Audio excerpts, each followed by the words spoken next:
Welcome into Chicago Bears Now. I am your host, Harrison Graham. We got a mailbag video for you guys today. We're in Studio H, by the way, because of the Big C. Dallas, Texas is on lockdown, but we're not slowing down anytime soon. We'll keep the videos coming for you guys. So let's go ahead and get into today's video, starting with Cam IGL. Appreciate everybody using hashtag Bears. If Nick Foles starts, he asks, what are his season stats and how much would he compare to Mitch's starting stats? Interesting question. Obviously, there's been a lot of scrutiny with the Nick Foles trade over the past week or so since this went down during the first week of free agency. You compare these two quarterbacks side by side, they're kind of ordinary, right? And Mitchell Trubisky did not have a great year last year overall. Nick Foles has been a bit of a journeyman, more of a backup than he has been a starter at times in his career. But obviously, as we've talked about on several occasions, he has played well in the biggest games of his career.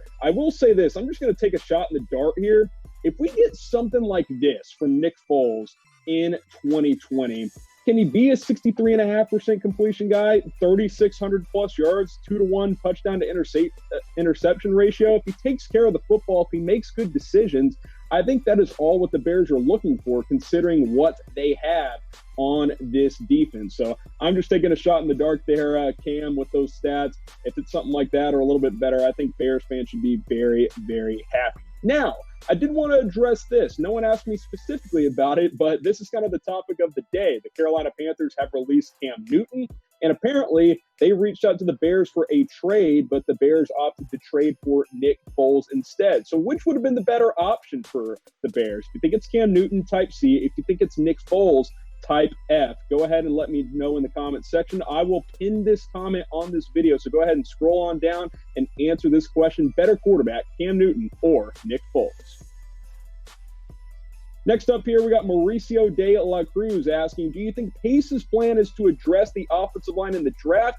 The lack of activity worries me, using hashtag Bears. I'm a little concerned. I think the Bears have done a pretty decent job of addressing, some needs. Obviously, you had Jimmy Graham, Nick Foles. You bring in a quarterback to help out there. You added some other pieces like a Robert Quinn as well. But offensive line is an area of need, and it could have to be in the NFL draft. As we know, the Bears have a couple of day two draft picks in that second round. So here are five guys I think are worth keeping in mind. Cesar Ruiz out of Michigan, I think he could be a round two guy. Lloyd Cushenberry, Matt Hennessy, we've talked about those guys before. Jonah Jackson, Robert Hunt. Both those guys all five of these guys are early second to early third round prospects, I will say. Maybe Ruiz sneaks into round one. But overall, these could be some players the Bears target in the NFL draft, and they need to, because this depth chart is not in great shape. Leno and Massey did not play that well at the tackle positions last year. They played good in 2018, didn't play well in 2019, but there's still a bigger need at right guard. That's why I looked at interior offensive line there for you guys in the NFL draft. Coward cannot be your starting right guard after losing Kyle Long to retirement. You have to make a move at right guard, whether it's in the draft or in free agency. But tackle is certainly an area of concern as well. So what do you guys think the bigger need is on this offensive line? Is it tackle? Is it guard? If you think it's tackle, type T. If you think it's guard, go ahead and type G down in the comments section. Let me know. I think guard is a bigger need, right guard specifically. I think you can get by with what you have at tackle, but you could certainly upgrade at that spot as well. Go ahead and let me know down below. All right, guys, I want to continue our social media challenge. I am at 679 Twitter followers. You see my handle right there, at HGrahamNFL. If we get to 700, if I get to 700 followers before our next Bears video, which will probably be tomorrow, so you got to go quick, I will follow 10 of you guys back. So 21 more followers isn't asking that much. Help me get to 700. I do a lot of NFL. I got a lot of NFL takes on my Twitter account, all kinds of stuff going on for you guys. So go ahead and follow me at HGrahamNFL, and I will follow 10 of you guys back if we get to 700 before our next video. Next up here on our Bales mailbag, it's Devontae Dillon. Do you believe we still get another receiver, or are we good with what we have? Obviously, we've talked about this a little bit on some previous videos. I like where the Bears are at receiver.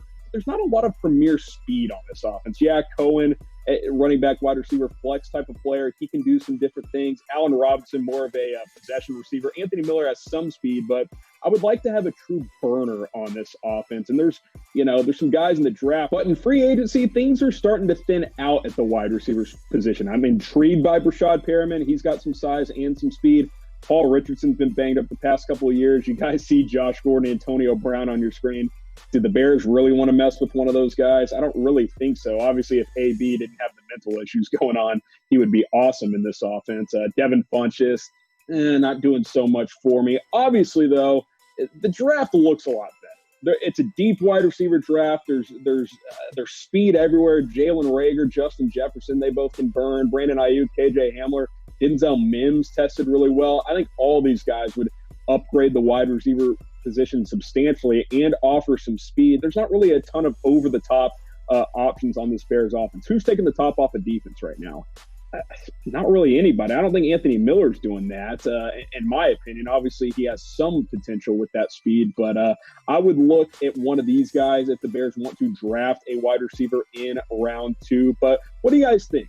Should the Bears draft or sign a wide receiver? Type D for draft, type S for sign. Obviously, they can do both if they want to do that. But if they're looking to upgrade, it's going to be one or the other. I would lean toward the draft. If you could get an offensive lineman and a receiver with your 2 second-round picks, I think that would be really, really good for the Chicago Bears. So I'm typing D for draft.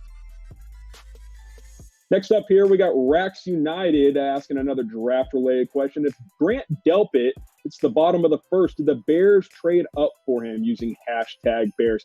Grant Delpit is a really, really intriguing prospect to me because he's really good in coverage. He doesn't tackle that well, though, guys. And the Bears need more of a box safety next to Eddie Jackson. He is much better as a free safety, which I think was proven last year. They don't want to move him to strong and have Delpit come in and play free. I'm intrigued by it because your ball hawking skills would be really good at the safety position, but this guy missed a lot of tackles last year. Yeah, sure, the production's decent, but I bet he missed upwards of 20 tackles at LSU this past season. Good coverage guy. I think he'll be a good pro.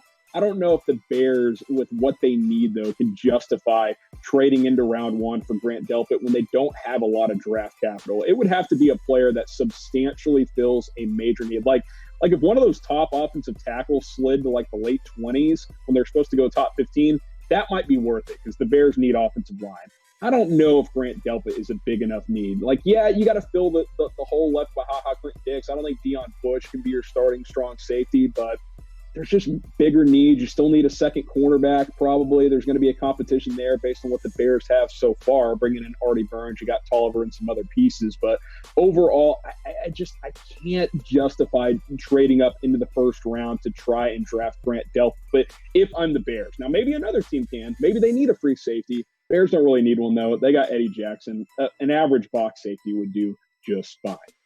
Now, Bears fans, I got this sweet New Era hat on sale. The link will be in the comments in the description. It's chatsports.com/BearsHat5. It is a fitted hat. Some of you guys like fitted, some of you guys don't. We've been mixing it up as much as we can. Chatsports.com/BearsHat5. The link will be in the comments. It'll be in the description. Go ahead and take advantage of this sale today. It is 30% off, not going to last forever. So go ahead and purchase right now. Let's get to our next question here, coming from Paul Gross. With the signing of Foles, would you still draft either of the 3 quarterbacks, Eason, Fromm, or Hurts, if they are available in the second round, or go after offensive line and or best available? Obviously, we've talked about the offensive line. I think that is certainly an area I would look at in round 2.